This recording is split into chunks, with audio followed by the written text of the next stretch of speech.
الرحیم. تمام Karachi press club کے ساتھیوں کو جو یہاں موجود ہیں ان سب کو شکریہ ادا کرتا ہوں میں کہ وہ آج ادھر تشریف لائے ہیں اس تعداد میں اور مجھے بات کرنے کا موقع دے رکھا ہے. میں اپنی بات شروع کرنے سے پہلے سب سے پہلے تو جو کل گوادر میں سانحہ ہوا ہے جس میں 5 لوگ ہلاک ہوئے مبینہ طور پر جب کشتی ڈوب گئی ہے، اور اس سے پہلے ایک دن پہلے جو کلر کہار میں بس ڈوبی ہے اور اس میں بھی کئی لوگ جاں بحق ہوئے ہیں، میں ان لوگوں کے خاندانوں کے ساتھ اظہار تعزیت کرتا ہوں اور اللہ تعالیٰ ان تمام شہداء کو، حادثے میں جو شہید ہوتے ہیں ان کو شہداء ہی کہا جائے گا، ان تمام شہداء کو اللہ تعالیٰ جنت الفردوس میں اعلیٰ مقام عطا فرمائے. اس کے ساتھ جو 200 سے زائد لوگ جو بارشوں میں جاں بحق ہو گئے ہیں پنجاب میں، کے پی میں، دیگر جگہوں پہ، سندھ میں بھی، ان کے ساتھ بھی، ان کے خاندانوں کے ساتھ بھی اظہار تعزیت کرتا ہوں، اظہار ہمدردی کرتا ہوں اور تعزیت کرتا ہوں. اور یہ سیلابوں میں بہت ساری چیزیں ڈوب گئیں، لیکن اس میں یہ جو بہتر حکمرانی کے دعوے تھے بالخصوص پنجاب میں، وہ بھی سیلاب میں جا کے ڈوب گئے. جب روڈ ڈوب رہے تھے، شہر سیلاب کے نیچے تھے، پانی کے نیچے تھے، تو یہ بہت سارے دعوے بھی ڈوب گئے. ہم سندھ سے اور کے پی سے سچی بات ہے کہ کوئی ایکسپیکٹ نہیں کرتے گڈ گورننس، لیکن پنجاب سے ایکسپیکٹیشن بھی تھی، کچھ پنجاب کے دعوے بھی تھے اور کچھ پنجاب سے توقع بھی تھی، لیکن وہ بھی اس توقع پہ پورے نہیں اترے. تو لہٰذا جو لوگ شہید ہوئے ہیں یہ بارشوں کے اندر اور سیلاب میں، ان لوگوں سے بھی، ان کے خاندانوں سے بھی اظہار ہمدردی ہے اور اللہ تعالیٰ ان تمام لوگوں کے بھی درجات میں بلندی عطا فرمائے اور ان کو جنت الفردوس میں اعلیٰ مقام عطا فرمائے. آج جو میں آپ کے سامنے حاضر ہوا ہوں وہ مسلم لیگ کے 2 لوگوں کی، 2 سینیٹرز کی، ایک سینیٹر اور ایک ایم این اے کی بے بنیاد، جھوٹی اور ملیشس سوچ کی عکاسی کرتے ہوئے کچھ سوال اور جواب ہوئے تھے سینٹ میں، اس کے بارے میں میں حاضر ہوا ہوں آپ کے سامنے. محترمہ سینیٹر انوش رحمان صاحبہ نے ایک سوال کیا کہ 2022-23 میں کتنا بسٹ کے اندر پیسہ خرچ ہوا، اور پھر جناب طارق فضل چودھری صاحب جو کہ وزیر ہیں، انہوں نے ایک دم جو لکھا ہوا بسٹ کا جواب تھا وہ تو مناسب تھا، لیکن انہوں نے اس کی ایک دم غیر منطقی اور ملیشس اس کو اوپر سپلیمنٹری پہ جواب دیے اور اسکینڈلس تھے اور ڈیفیمیشن کے تھے. اور میں نے ان سے کہا ہے کہ یا مجھے آپ ثبوت دیں یا معافی مانگے مجھ سے، اور اگر آپ معافی نہیں مانگتے تو پھر اپنی پارلیمنٹری جو ان کی جو پریویلیج ہے اس پریویلیج کو ویو کریں اور پھر مجھ سے کورٹ کے اندر جا کے میرے سامنے مقابلہ کریں. تو اگر طارق فضل چودھری میں اخلاقی جرت ہے تو وہ پھر قانون پہ مجھ سے مقابلہ کرے گا اور یہ اپنی پارلیمنٹری پریویلیج جو ہے وہ ویو کرنے کا اعلان کر دے گا کہ ہاں میں پارلیمنٹری پریویلیج نہیں اٹھاؤں گا. انوش رحمان کہہ دے گی کہ میں پارلیمنٹری پریویلیج نہیں اٹھاؤں گی اور مفتاح صاحب سے ہم عدالت میں پیش کریں گے تو پھر بات ہوگی. پھر اگر ان کی اخلاقی جرت ہے تو پھر آ کے دکھائیں. وہ انہوں نے 2 بیسکلی میرے اوپر الزام تراشی کی ہے. ایک الزام تراشی یہ کی ہے کہ بے نظیر نشو و نما کا پروگرام جو ہے وہ 5 ارب روپے، وہ جھوٹ بولتے ہیں 20 ارب کا، وہ 20 ارب 2020-21 میں تھے، اس کے بعد 5 ارب ہو گئے 2021-22 میں، اور جس سال میں وزیر تھا اس سال یہ پروگرام جو ہے وہ 5 سے بڑھ کے 20 ہوا 2022-23 میں، اور اگلے سال 20 سے بڑھ کے 35 ہو گیا جب ڈار صاحب وزیر تھے. اس کے اگلے سال 35 سے بڑھ کے 42 ہو گیا جب ڈار صاحب وزیر تھے، اور اس کے اگلے سال ان کے اس سال 42 سے بڑھ کے 53 ہو گیا جب محمد اورنگزیب وزیر تھے. تو یہ کہتے ہیں کہ مفتاح صاحب نے یہ پروگرام بڑھایا ہے اور یہ کانفلکٹ آف انٹرسٹ ہے. میری جو گزارش ہے وہ یہ ہے کہ میں نے تو یہ کبھی، مجھے پتہ بھی نہیں تھی کہ یہ پروگرام کیا ہے، اور مجھے اگر پتہ ہی نہیں تھی کہ یہ پروگرام کیا، اور اگر مجھے پتہ تھی تو اس کا مطلب ہے کہ اسحاق ڈار کو بھی پتہ تھی، اس کا مطلب ہے کہ محمد اورنگزیب کو بھی پتہ تھی. اور اگر مجھے پتہ تھی کہ یہ بسک کا پروگرام کتنے کا ہوتا ہے، ہم لوگ جو فائنانس منسٹری ہوتی ہے وہ بسک کو ایک انوولپ دے دیتے ہیں کہ آپ کو ہم نے 500 ارب روپے دیے، اب آپ جس طرح خرچ کرنا چاہیں وہ کریں. یہ بسک نے لکھا ہوا بھی ہے اپنے، یہ جو جواب انہوں نے پارلیمنٹ میں دیا ہے. جو بسک کی منٹس نکالی ہیں فاخر درانی نے اس 2019 کی، اس میں بھی یہ بات ساری کلیئر کری ہوئی ہے یہ بات سب کو کلیئر پتہ ہے، لیکن پھر بھی انہوں نے یہ جھوٹ بولا کہ مفتاح کا کانفلکٹ آف انٹرسٹ ہے. تو اگر مفتاح کو یہ پتہ تھی 2022-23 کا پروگرام اور 20 ارب روپیہ کرنا غلط تھا، تو پھر اسحاق ڈار کو بھی تو پتہ تھی نا 2023-24 کا پروگرام. اس نے کیوں 20 سے 35 کر دیا؟ اگر میں نے 15 بڑھائے تو اس نے بھی 15 ارب بڑھائے، اس نے کیوں بڑھائے؟ اور پھر 35 سے اگلے سال 42 کیوں کیا اس نے؟ اس کے اندر 7 ارب روپے اور کیوں بڑھایا؟ اس کے بعد محمد اورنگزیب نے 42 کو 53 کیوں کر دیا؟ اس کے اوپر 11 ارب روپے اور کیوں بڑھائے؟ بات درست یہ ہے کہ نہ محمد اورنگزیب کو پتہ تھی، نہ اسحاق ڈار کو پتہ تھی، ورنہ آپ اسحاق ڈار کو تو جانتے ہیں کتنا وینڈکٹیو آدمی ہے، اس کو پتہ ہوتی تو وہ چلنے دیتا پروگرام. نہ اسحاق ڈار کو پتہ تھی، نہ مفتاح اسماعیل کو پتہ تھی. یہ تو بس کا مسئلہ ہے. اور بس کا یہ معاملہ کب سے ہوا ہے؟ 2019 دسمبر میں. 2019 دسمبر میں میں کدھر تھا؟ میں جیل میں تھا، ادیارہ کے اندر تھا، جب کہ بورڈ کی میٹنگ بس کی ہوئی ہے، جب انہوں نے یہ پروگرام کیا ہے اور انہوں نے WFP کو اس کا چارج دیا اور بس نے یہ پروگرام کیا کہ پہلے سال ہم ایک ڈسٹرکٹ میں کریں گے. یہ بورڈ میٹنگ میں لکھا ہوا ہے، پہلے سال ایک ڈسٹرکٹ میں کریں گے، اگلے سال اس کو 10-12 ڈسٹرکٹ میں لے کے جائیں گے، اور اس کے اگلے سال اگر یہ پروگرام میں افادیت ہوئی تو ہم اس کو آدھے سے زیادہ پاکستان میں رول آؤٹ کر دیں گے، اور اس کے بعد بقایا پاکستان میں رول آؤٹ کریں گے. یہ سب لکھا ہوا ہے. اور اس کے مطابق ہوا یہ، تو تبھی وہ 5 سے 20 میرے سال میں ہوئے، اس کے بعد 20 سے 35 جو ہے وہ ڈار سال کے صاحب میں ہوئے. مگر نہ ڈار کو پتہ تھی، نہ مجھے پتہ ہے، نہ محمد اورنگزیب کو پتہ ہے. کیونکہ جیسے ابھی مطلب اگر ساہیوال سے ننکانہ صاحب کو روڈ بنتا ہے حکومت پاکستان کا، اور ظاہر ہے کہ وہیں پنجاب میں ہی روڈ بنتے ہیں حکومت پاکستان کے، تو اس لیے وہی مثال دے رہا ہوں کہ اگر ساہیوال سے ننکانہ صاحب کو روڈ بنتا ہے تو کیا فائنانس منسٹر کو تھوڑی پتہ ہوتا ہے؟ وہ تو پلاننگ کو پیسے دیے ہوتے ہیں، پلاننگ ڈیسائیڈ کرتا ہے. اس طرح جو پاور وزارت ہے وہ کتنے پیسے میں کون سا ٹرانسفارمر لگاتی ہے، کہاں پہ کس ڈسکو کو کتنے پیسے دیتی ہے، وہ ہمیں تھوڑی پتہ ہوتا ہے. فائنانس منسٹر نے ایک نمبر دیا ہوتا ہے کہ ہم آپ کو اس سال 900 ارب روپیہ سبسڈی میں دیں گے. اس سبسڈی کو آپ کدھر کدھر ڈال رہے ہو وہ تو ان کو پتہ ہوتا ہے. بہت کوئی سبسٹینشیل نمبر ہو تو آپ کے پاس آتا ہے، لیکن جدھر 30,000 ارب روپے آپ خرچ کر رہے ہیں وہاں پہ 18-20 ارب روپے کا پروگرام تو کبھی بھی آپ کو نہیں پتا ہوتا. دوسری بات جو بس نے لکھ کے دی ہے کہ بس نے یہ پروگرام کیوں بڑھایا، تو انہوں نے کہا کہ یہ IMF اور ایشین ڈیولپمنٹ بینک کی کنڈیشنز ہیں. تو بس نے یہ اپنی طرف سے نہیں کیا، اور یہ IMF اور ایشین ڈیولپمنٹ بینک کی کنڈیشنز ہیں. اور اتفاق ہے کہ 2024 میں 3 سال کے لیے بس نے پھر سے یہ سائن کرا ہے ڈونر ایجنسیز کے ساتھ. یہ بھی کاغذ میرے پاس کہ مجھے کل کسی نے بھیجا ہے. تو اور مجھے تو یہ کوئی نمبرز پتہ نہیں تھے جب تک کہ فاخر دورانی نے مجھ سے یہ سوال نہیں پوچھے تھے. اور یہ جو امپلائی کر رہے ہیں کہ پورے کے پورے پیسے میری کمپنی کو ملتے ہیں، تو یہ ایک دم جھوٹ ہے. میں نے آج تک 1 روپے کا مال بس کو نہیں بیچا ہے. ہم ورلڈ فوڈ پروگرام کو بیچتے ہیں. ورلڈ فوڈ پروگرام اس میں سے کچھ حصہ، چھوٹا سا حصہ، اس سال جس سال میں وزیر تھا 27% حصہ پاکستان میں دیتا ہے، اور دنیا بھر کے اندر باقی ہمارا مال لے جاتا ہے. کونگو میں ہم دیتے ہیں، ملاوی میں ہم دیتے ہیں، کینیا میں ہم دیتے ہیں، سوڈان میں ہم دیتے ہیں، یمن میں ہم دیتے ہیں، میانمار میں ہم دیتے ہیں، بنگلہ دیش میں ہم دیتے ہیں، اور بتھیری کمپنیاں دیتی ہیں. 2 کمپنیاں اور پاکستان میں بھی ہیں، اور دیگر دنیا بھر میں کمپنیاں ہیں.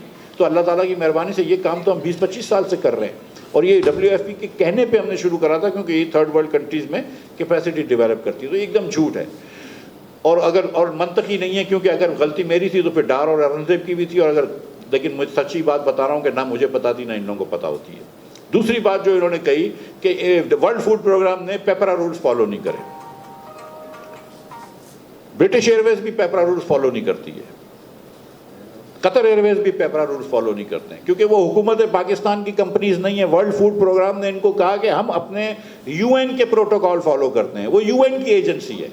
تو اب یہ کنسپریسی یہ ہے کہ ورلڈ فوڈ پروگرام مجھ سے ملا ہوا ہے، IMF اور ایشین ڈیولپمنٹ بینک اور ورلڈ بینک مجھ سے ملے ہوئے، کیونکہ انہوں نے بس پہ یہ کام کروایا ہے. WFP پروگرام کو یہ دیا اور اس نے مجھے دیا ہے. مطلب کوئی خدا خوفی بھی کوئی چیز ہوتی ہے.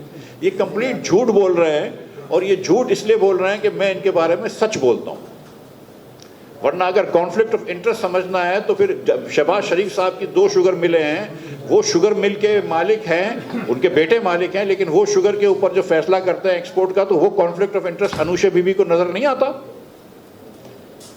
جب اسحاق ڈار صاحب شوگر ایڈوائزری کمیٹی کے چیئرمین بنتے ہیں as foreign minister of Pakistan, کبھی پاکستان کی تاریخ میں فارن منسٹر شوگر ایڈوائزری کا چیئرمین نہیں بنا ہے.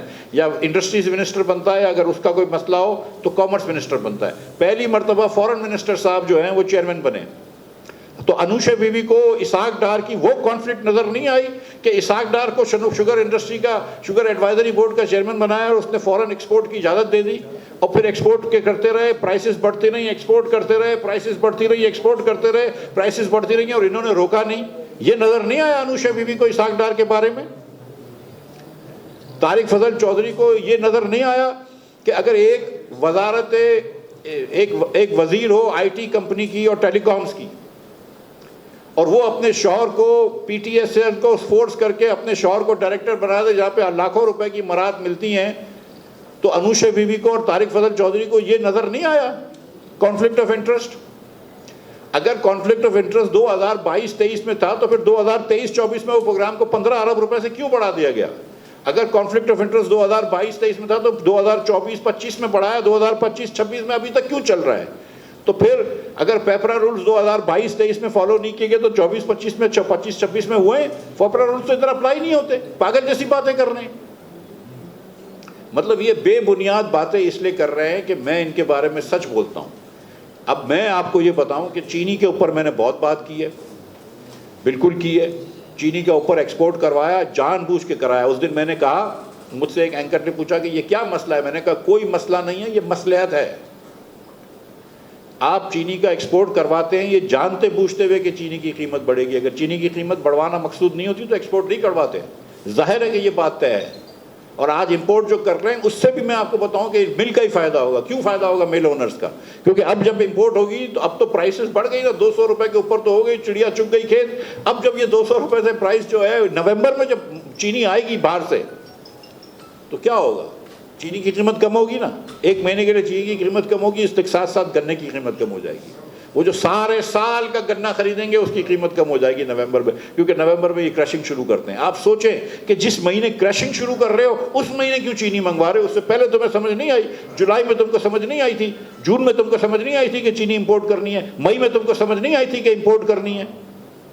اور یہ جو کہتے ہیں کہ ہم فارمرز کے فائدے کے لیے کر رہے ہیں، کمپلیٹ جھوٹ ہے۔ فارمرز تو بیچ چکے تھے دسمبر تک، جنوری تک ساری کی گنا، اس کے بعد آپ نے تو مارچ میں اجازت دی ہے۔ فارمرز سے تو آپ کو کوئی توقع نہیں رکھانی چاہیے مسلم لیگ حکومت کو، فارمرز کو کوئی توقع نہیں رکھنی چاہیے مسلم لیگ حکومت کو۔ انہوں نے تو ویٹ کے فارمرز کو بھی مار ڈالا ہے۔ یہ بات ایک دم صفا جھوٹ ہے۔ پھر دوسری بات کہی ہے میں نے، ٹریبیون اخبار میں آیا، نیشن میں آیا، پرو پاکستانی میں آیا، دیگر اور اخباروں میں آیا کہ 244 ارب روپے کی حکومت پاکستان نے اوور بلنگ کی ہے، جس میں لیسکو شامل ہے، جس میں ہیسکو شامل ہے، Hyderabad electric supply, Lahore electric supply, Sukkur electric supply, Peshawar electric supply اور ملتان الیکٹرک پاور کمپنی، یہ کمپنیاں شامل ہیں۔ یہ میں نے نہیں بنائی رپورٹ، یہ آڈیٹر جنرل پاکستان نے رپورٹ بنائی ہے۔ آڈیٹر جنرل پاکستان آپ کو پتہ ہے کہ 2-3 سال پیچھے چل رہے ہوتے ہیں۔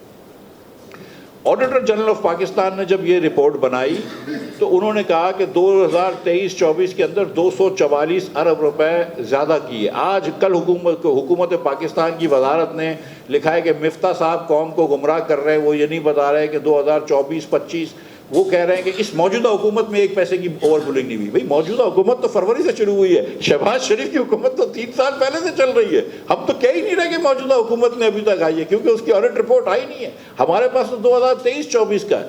بولتے ہیں وہ ابتدائی رپورٹ پہ بات کر رہے ہیں 2023 کی، تو 2023 کی رپورٹ ہی آخری رپورٹ ہے نا، 25-26 کی 24-25 کی رپورٹ نہیں آئی ہے۔ وہ تو آپ کہہ رہے ہیں کہ ہم نے پیسے اچھا کر دیا، یہ کر دیا ہے۔ رپورٹ تو آڈیٹر جنرل کی آنی چاہیے۔ جو آخری رپورٹ پاکستان میں آڈیٹر جنرل کی آئی ہے اس کے مطابق تو آپ نے 244 روپے چوری کریں، مطلب اوور بلنگ کی ہے۔ ہم نے تو کسی کو زیادتی نہیں کی، میں تو اتنی سی بات کی ہے۔ اور یہ میں سمجھتا ہوں کہ آپ کسی کو کچھ نہ کریں، کسی کو نوکری سے نہ نکالیں، کوئی استعفیٰ نہ دے، کوئی معافی نہ مانگے، کچھ نہ کریں۔ اتنی سی گزارش تو ہے نا کہ جو 244 ارب روپیہ آپ نے لوگوں سے اوور بلنگ میں لیا ہے زیادہ، یا تو آپ آڈیٹر جنرل کو کہیں کہ رپورٹ تیری غلط ہے، ناقص ہے، ہم تجھے بھی پکڑتے ہیں، یا آپ کہیں کہ یار ہم یہ 244 ارب روپیہ واپس کر دیں گے۔ آپ صارف کو واپس کر دیں، آپ کیش واپس نہ کریں، اس کے بل میں اس کو کریڈٹ دے دیں تو صارف کو مل جائے۔ اب آپ مجھے بتائیں کہ کیا میں نے آپ نے یہ سٹوری سنی ہے کہ لوگوں نے خودکشی کری ہے بجلی کے بل کے بارے میں؟ کیا میں نے آپ نے یہ سٹوری سنی ہے کہ لوگوں نے اپنی بیگمات کے زیور بیچ کے بجلی کے بل بھرے ہیں؟ کیا میں نے اور آپ نے یہ سٹوری سنی ہے کہ لوگوں نے اپنے بچوں کو اسکولوں سے نکال کے بل بھرے ہیں؟ کیا میں نے آپ کو یہ نہیں پتا، یہ اسٹوری تو نہیں آتی لیکن میں آپ کو نہیں پتا کہ کتنے لوگوں نے اپنے قرض لے کر بل بھرے ہیں بجلی کے؟ یہ بات پتہ ہے؟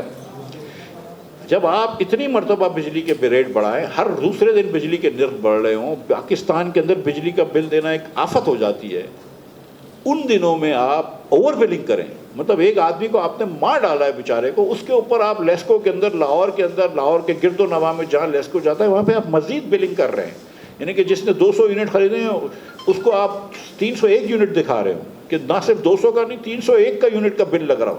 یہ زیادتی نہیں ہے، یہ بے رحم نہیں ہے۔ اور میں آپ سے یہ پوچھتا ہوں کہ کون سی ڈسکوز ہیں جو کبھی آپ کو 199 کا یونٹ کا بل دیتی ہیں؟ کون سی ڈسکوز ہیں جو آپ کو 298 یونٹ کا بل دیتی ہیں؟ کون سی ڈسکوز ہیں جو آپ کو 397 یونٹ کا بل دیتی ہیں؟ نہیں دیتی۔ آپ کو 403 یونٹ کا بل دے گی، آپ کو 202 یونٹ کا بل دے گی، آپ کو 301 یونٹ کا بل دے گی، یہ جان بوجھ کے تاکہ آپ اگلے والے بریکٹ میں چلے جائیں۔ اور حکومت جو ہے وہ کہہ رہی ہے کہ مفتاح اسماعیل گمراہ کر رہا ہے۔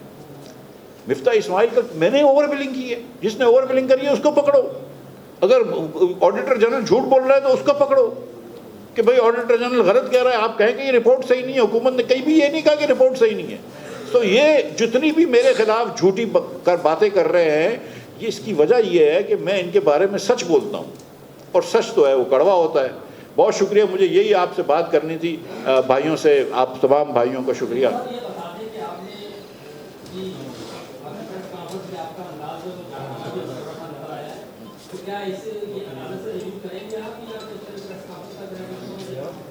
دیکھیے میں نے یہ گزارش کی ہے کہ آپ، اور میں اب بالکل جارحانہ نہیں، ایک دم وہ کرتا ہوں، گزارش میں کرتا ہوں کہ اگر ان کے پاس کوئی میرے خلاف ثبوت ہے، جو کہ منطقی میں نے بتا دیا کہ ہے ہی نہیں، لیکن اگر کوئی ثبوت ہے تو وہ پیش کر دیں، اور اگر ثبوت نہیں ہے تو اخلاقی کام تو یہ ہے کہ وہ معافی مانگ لیں۔ اب مسئلہ یہ ہے کہ کیونکہ انہوں نے یہ سینٹ میں بات کی ہے تو سینٹ کو استثناء ہے، سینٹ میں کوئی بات کو بھی استثناء ہے، وہ جو مرضی بات کر سکتے ہیں۔ تو جب تک کہ طارق فضل چودھری صاحب اپنی یہ پریولیج نہیں یہ واپس لیتے، استثناء واپس نہیں لیتے، میں کیس نہیں کر سکوں گا، لیکن میں پھر بھی ان کو نوٹس ضرور بھیجوں گا۔ جی چاند میاں۔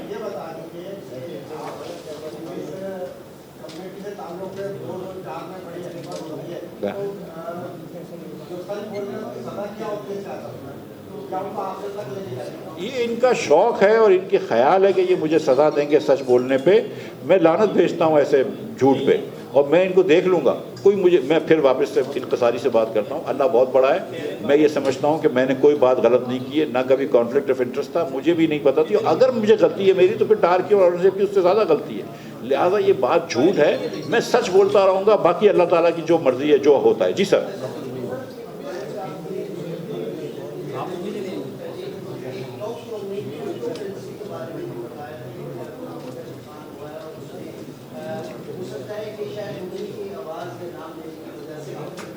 جی جی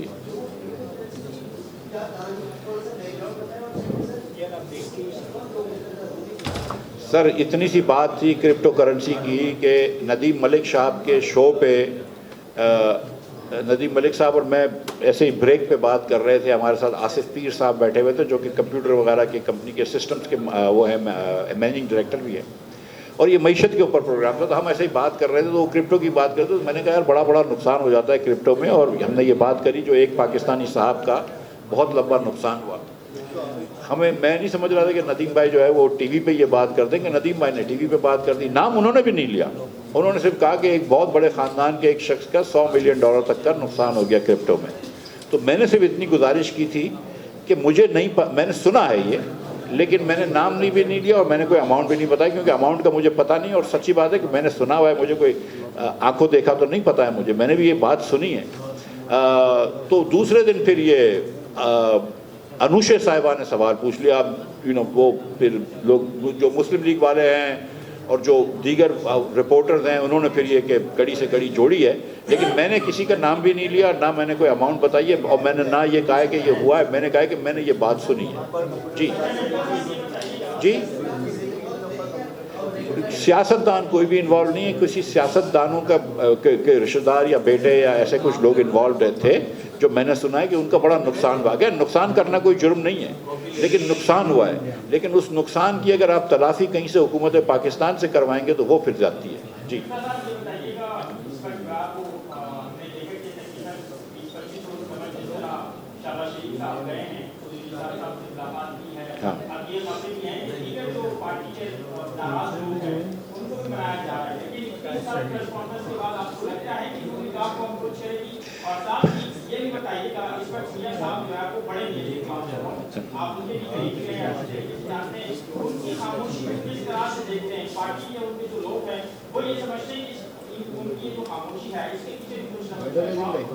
بھائی دیکھو، بڑے میاں صاحب کی میں بڑی عزت کرتا ہوں، وہ میرے لیڈر رہے ہیں اور میں ابھی بھی ان کو اپنا بڑا سمجھتا ہوں.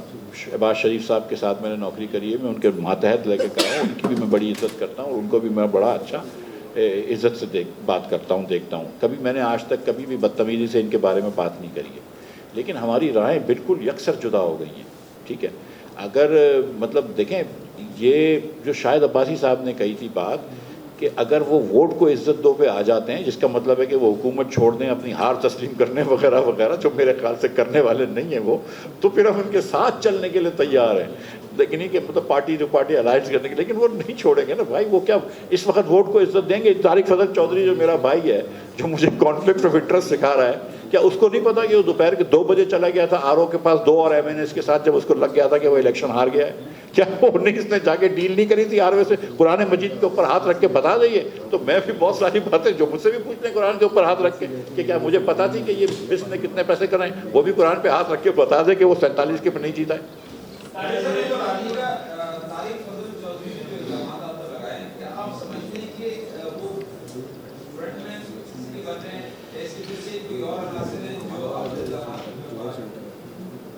دیکھیے، میں مسلم لیگ کو جانتا ہوں. آپ دیکھیے کہ بس نے لکھ کے کیا دیا ہے. بس نے لکھ کے دیا کہ یہ پروگرام جو ہے یہ اے ڈی بی اور آئی ایم ایف کے شرائط کے مطابق ہوا. یہ بس نے لکھ کے دیا ہے، انہوں نے اس کا ذکر نہیں کیا اپنے وربل جواب میں. ٹھیک ہے، بس نے لکھ کے دیا کہ یہ 2019 سے پروگرام شروع ہوا ہے، یہ انہوں نے جواب نہیں دیا. بس کی بورڈ میٹنگ ہے کہ ہم نے یہ 2 سال پائلٹ کرنا ہے، پھر اکراس پاکستان کرنا ہے، یہ انہوں نے نہیں بتایا. انہوں نے یہ نہیں بتایا کہ اس کے بعد مفتاح کے سال میں اگر 15 ارب روپے بڑھیں تو اس کے بعد اگلے سال میں بھی 15 ارب روپے ڈالنے پڑائیں، یہ نہیں بتایا. اس کے بعد 8 ارب روپے ڈالنے پڑائیں، یہ نہیں بتایا. اس کے بعد 13 ارب روپے اورنگزیب نے بڑھائیں، یہ بھی نہیں بتایا. تو صرف ایک سال پہ فوکس کرنا. انوشے بی بی نے بالکل ڈار صاحب کے بارے میں کوئی بات نہیں کری، طارق فضل چودھری نے کوئی ڈار یا اورنگزیب کے بارے میں بات نہیں کری. تو یہ تو اوبویسلی بدگمانی ہے. لیکن دا فیکٹ از کہ جتنے یہ نیچے مطلب مسلم لیگ کی ہائرارکی میں طارق فضل چودھری تو بہت اوپر نہیں ہے نا. تو میرا نہیں خیال ہے کہ ان کے پاس یہ کوئی اتنی جرت ہے کہ وہ کوئی چیز کر دیں کسی سے بغیر پوچھے. اور انوشے بی بی کے سیاست کو بھی لوگ جانتے ہیں، تو میں وہ سمجھتا ہوں کہ وہ بھی کسی سے بغیر پوچھے یا کسی کے بغیر کہے وہ کوئی کام نہیں کریں گی. سر میری بات سنیں، آپ بھی اس کا جواب جانتے ہیں، میں بھی اس کا جواب جانتا ہوں. لیکن یہ ایک منٹ چاند نواز صاحب، ایک منٹ. اس کا جواب آپ بھی جانتے ہیں، اس کا جواب میں بھی جانتا ہوں. وہ کہتے ہیں نا کہ وہ بات جس نہیں ہاں، وہ کیا شعر ہے کہ وہ بات ان کو بڑی ناگوار گزری ہے، جو بات جس کا ذکر جو بات سارے فسانے میں جس کا ذکر نہ تھا، وہ بات ان کو بڑی ناگوار گزری ہے. تو میں بس اتنا کہہ کے جی چاند نواب صاحب سوال پوچھ رہے ہیں میرے. میری بات سنیں. دیکھیں، ہم ایک اسلامی معاشرہ ہیں، ایک تہذیب دار معاشرہ ہیں. کبھی کبھی ہمارے سیاستدان ایک دوسرے کے اوپر جھوٹے الزام بھی لگاتے ہیں، کبھی کبھی سچے الزام بھی لگاتے ہیں، کبھی کبھار گالی گلوچ بھی دیتے ہیں. میں نے بھی کبھی غلطی کری ہوگی، لیکن میں کوشش کرتا ہوں کہ نہ گالی گلوچ کبھی کروں، نہ کبھی جھوٹے الزام لگاؤں، نہ کبھی سچے الزام بھی جو ہیں. کچھ چیزیں جو ہیں نا وہ اللہ تعالیٰ کا بھی یہ حکم ہے کہ یہ کچھ چیزیں در پردہ ہونی چاہیے. جی ہاں، یہ بھی میں آپ کو بتا دوں کہ دیکھیں 35 ارب روپے 130 روپے سے اگر 200 روپے پرائز جاتی ہے تو 65 روپے کی قیمت بڑھ گئی. آپ 5 لاکھ ٹن بیچتے ہیں تو 65 روپے سے 5 لاکھ ٹن کر لیں اگر آپ، تو 37.5 ارب روپے کا ہر مہینے کا ٹیکہ لگ رہا ہے ہمارے پاکستان کے لوگوں کو. یہ مہینے کا خرچہ ہے پاکستان کے لوگوں کی جیب سے نکل کر اور شوگر ملوں کی جیب میں جا رہا ہے. ایک شوگر مل جو ہے اس نے 13 ارب روپے تک سالانہ پیسے کمائے. تو میں اس پہ اور مطلب یہ شوگر مل کا قصور نہیں ہے، یہ قصور حکومت پاکستان کا ہے.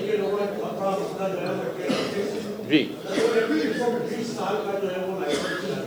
جی کوئی ایک شہری بھی ایسا نہیں ہے کہ لوگ کے الیکشن کو پسند کرتا ہو جی یا اس بات کا جی تو یہ نگراں دور میں جو دیا گیا اور آپ موجودہ حکومت کو آئے 1.5 سال سے زیادہ ہو گیا تو آپ نے سمجھ اس پر کسی نے آج تک آواز نہیں اٹھائی. جی کوئی سیاسی جماعت ابھی تک ایسی نہیں ہے چاہے وہ اپوزیشن میں ہو یا حکومت میں. تو یہ جو 20 سال کی توسیع ہے اس پر آپ نے کوئی بات نہیں کی ہے اور آپ کے جو شاید انہوں نے بھی کوئی بات.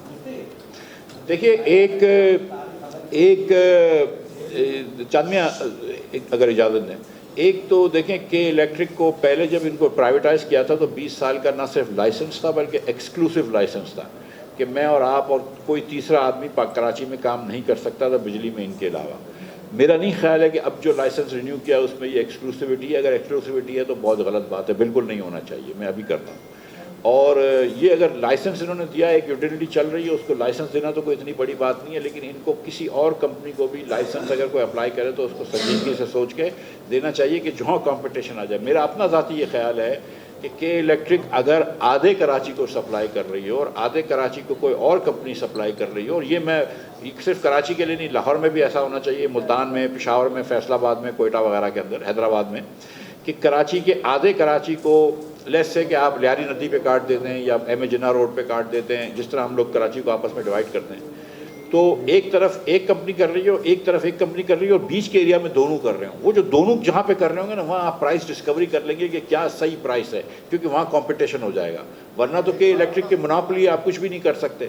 پھر آپ کو آہستہ آہستہ پتہ چل جائے گا کہ یار جو لوگ ہیں وہ نئی کے الیکٹرک سے زیادہ پسند کرتے ہیں یا پرانی کے الیکٹرک زیادہ پسند کرتے ہیں, تو اس سے آپ جو ہے وہ بہتر کر سکتے ہیں.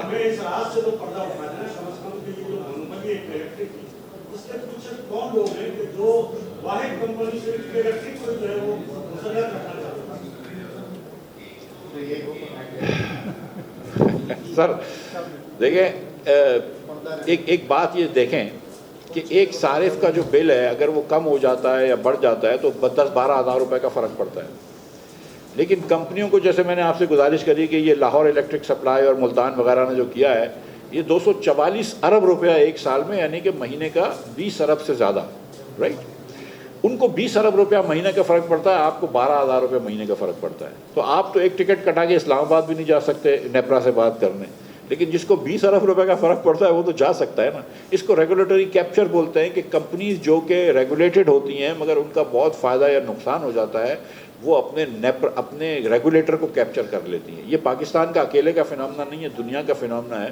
تو جب بھی کے الیکٹرک سے آپ لڑیں گے یا لاہوری شہر میں رہنے والا کوئی لیسکو سے لڑے گا یا ملتان شہر میں رہنے والا کوئی میپکو سے لڑے گا, تو جیت جو ہے وہ کم از کم عموماً جو ہے وہ کمپنیوں کی ہوتی ہے مجبوراً. جی